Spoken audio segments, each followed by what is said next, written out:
एक हमने अली मीन गंडापुर के ऊपर एक पैकेज बनाया है। बैरिस्टर उमैर नियाजी साहब, मैं आपसे इसका जवाब लेने से पहले आप सबको वो पैकेज दिखाना चाहता हूँ, दिखाइएगा।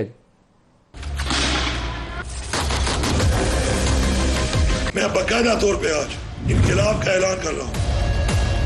जब तक खान साहब हुक्म नहीं होगा हम इंशाल्लाह आगे जाते जाएंगे और इंशाल्लाह डी चौक हमारी मंजिल है। हम पहुंच गए हैं यहाँ पर, रिकॉर्ड कर लिया है। आप इमरान खान से बात करेंगे, इससे बात क्या अमल होगा, क्योंकि हमारा इख्तियार और फैसला इमरान खान है। अब आराम से आप सारे यहाँ बैठे, खाने का बंदोबस्त करता हूँ, शुक्राने के नफल जरूर पढ़ना। हमारे इत्तला के मुताबिक उसको केपी हाउस से उठाया गया है। ना वो हमारी हिरासत में है, ना वो पाकिस्तान के किसी इदारे की हिरासत में है। जिस टाइम रेड अभी शुरू हो रहा था उस टाइम पे वो मेन दरवाजे से भाग गए थे। सुन लो, मैं उधर ही था, कल पूरी रात मैं उधर था। ये है तुम्हारी परफॉर्मेंस।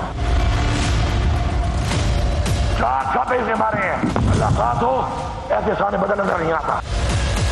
जब मैं निकला हूँ मेरे नजर कौन थे, मैं क्यों थी पूरे 12 जिले गुजरात में पहुंचा। अब यहाँ पर ये सोच रहे थे कि नहीं जा सकते ना, पहुंचे हैं और वहीं पे डी चौक पे पहुंचे हैं जहां का कहा था। उमैर साहब, आप बताइए अली मीन कैसे अंदर आए और फिर कैसे गायब हुए? अच्छा, ये तो आप बड़ा मुश्किल सवाल पूछ रहे हैं कि मैं उनके साथ तो नहीं था। मगर देखें, रीडिंग बिटवीन द लाइन जैसा आपने शो किया है, देखें चाइना चौक तक वो आए, सबने देखा। और आना किस लिए था? क्योंकि उनकी एक पॉलिटिकल कंपल्शन थी कि उन्हें लीडर इमरान खान ने कहा था कि आपने डी चौक पहुंचना है, चाहे उसमें जितने दिन लगे। मैं समझता हूं कि उन्होंने अपने पहुंचने में कुछ जल्दी की है, कि मतलब बुनियादी तौर पे वो मेरी कैलकुलेशन के लिहाज से वो 1 दिन पहले पहुंच गए। ठीक है, जिस तरह भी था, या पुलिस ज़्यादा एग्जॉस्ट हो गई, जिस तरह शेलिंग होती रही, पहले दिन तो पूरा मुकाबला लगा रहा, मगर दूसरे दिन इस्लामाबाद पुलिस ने एक किस्म का वॉक ओवर दिया है और वो आगे बड़ी जल्दी से पहुंच गए। क्योंकि जो चाइना चौक पे उनकी स्टेटमेंट देख लें, उनकी क्या स्टेटमेंट है कि हमें अगली इंस्ट्रक्शन जो चेयरमैन इमरान खान साहब देंगे उसके अकॉर्डिंगली हम प्रोसीड करेंगे। और वो इन अ वे उन्होंने जेल से फोन करके थोड़ी बताना था। नहीं, आपकी तारीख थी ना, मंडे को तारीख थी, आज के दिन एक्सक्यूज है।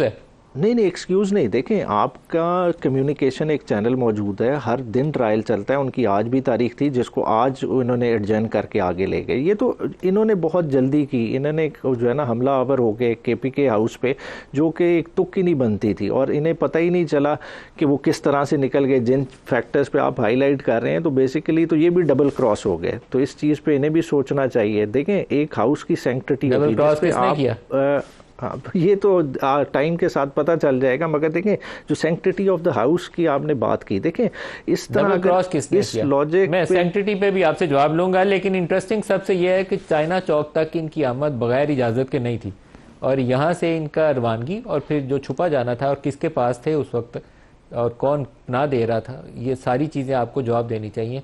ये एक पार्ट ऑफ द डील है, पार्ट ऑफ द अंडरस्टैंडिंग है, part of the bigger arrangement है, जिसके तहत ये सारा कुछ हुआ। देखिए, ओवरऑल अली अमीन जिस रोल में हैं, ठीक है, उनका देखें पॉलिटिकल रोल एक पार्टी के साथ होना, एक चीफ एग्जीक्यूटिव भी हैं प्रोविंस के, देखें उनके भी कान और आंखें हैं, ठीक है ना, चीज़ें उन्हें भी पता चलती रहती हैं, बाकी मामलात होते हैं। देखें, उन्होंने अपना रोल बड़ा ठीक प्ले किया। देखिए, बहुत बड़ा क्राउड उनके साथ था, उस क्राउड की जिम्मेदारी थी। अब वो आप देखें, अगर वो ही उस क्राउड को चाइना चौक से फ़ौरन आगे डी चौक ले जाते तो अगला फिर अमल क्या होता, खुद आप देख सकते थे। सारी पुलिस की नफरी वहीं थी और फिर तो जो है ना क्लैश की सूरत हाल बननी थी। तो इन अ वे मैं समझता हूँ अली अमीन ने बहुत बेहतर प्ले किया। उसने इन्हें भी टाइम दिया, ये थिंक ओवर कर लेते, कुछ ना कुछ रास्ता बनता, मगर इन्होंने खुद ओवर प्ले करके देखें उस पर हमला करके इन्होंने चीज़ों को एंटेगनाइज किया। अब देखें, अगर इस तरह से हमला करना है, इनका तो हाथ खुल चुका हुआ है। देखिए, पार्लियामान पे हमला हो जाए तो केपी के हाउस तो वक़्त ही नहीं रखता ना। मगर देखें, अगर इस एनालॉजी पे चलेंगे तो आज टेररिज्म हुआ है, अगर चाइनीज़ का है, हम क्या इंडियन एम्बेसी को आज रैंसैक कर देंगे? क्या हम यूएस एम्बेसी के अंदर घुस जाएंगे? देखिए, कुछ जगहों की एक सिग्निफिकेंस होती है, इम्यूनिटीज़ अटैच होती हैं। अगर आप इस तरह से करने लग जाएंगे, अगर वो सैंक्टिटीज़ उस तरह से अटैच जगहों पे नहीं रहेंगी, फिर तो इंस्टीट्यूशंस ख़त्म हो जाएंगे, इंस्टीट्यूशंस बेमानी हो जाएंगे।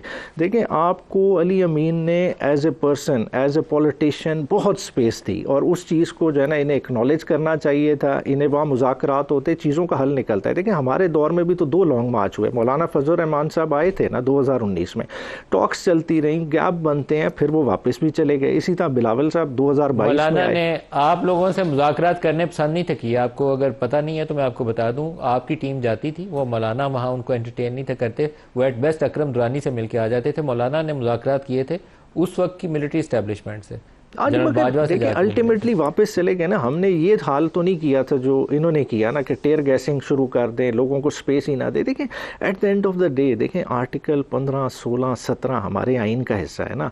हमें पसंद हो ना पसंद होए, ठीक है, हमने कुछ बैलेंस तो रखना है, कुछ स्पेस तो देनी है कि पॉलिटिकल पार्टीज ने survive. At the end of the day Muslim League Noon भी पॉलिटिकल पार्टी है, पीपल्स पार्टी भी पॉलिटिकल पार्टी है। पॉलिटिकली सोचना है। अगर आज एक के लिए स्पेस ख़त्म कर देंगे, कल वो प्लस हो के उसी शिद्दत से वापसी देनी पड़ती है। तो उस तरफ चीज़ों को नहीं ले जाना चाहिए। एक दूसरे के लिए स्पेस क्रिएट